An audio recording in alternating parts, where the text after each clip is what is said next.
Giờ đây em chờ đợi phía sau mà chôn giấu tình sầu nỗi buồn. Ngược thời gian sẽ luôn bên anh không rời.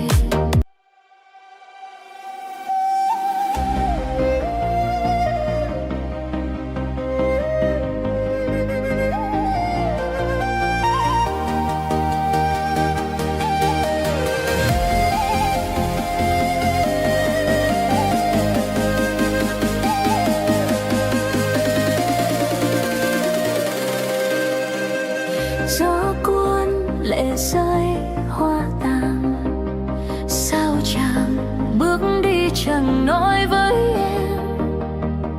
Suốt kiếp này gặp anh thoáng qua, giờ thì đã không còn. Dẫu ta không thể nào thương nhau mà chẳng rơi lệ.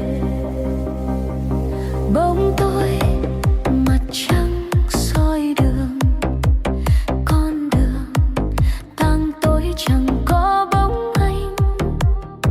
Sẽ mất đi hình bóng của ai, giờ này đã không còn. Dẫu biết không còn chàng bên em mà còn mong chờ.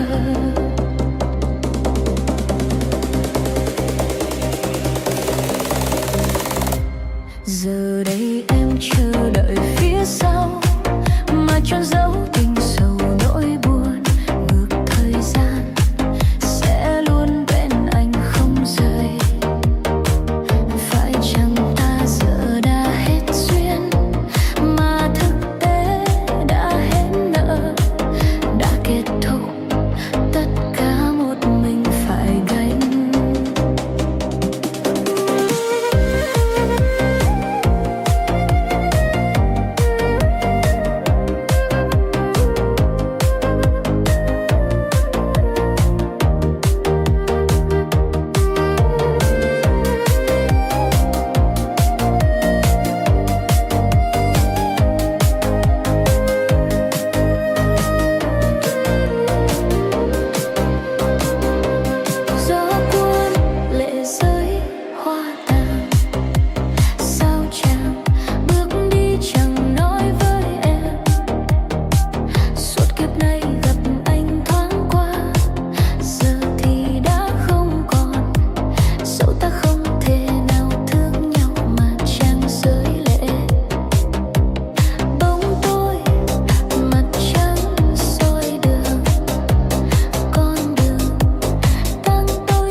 Phía sau mà chôn giấu tình sâu nỗi buồn. Ngược thời gian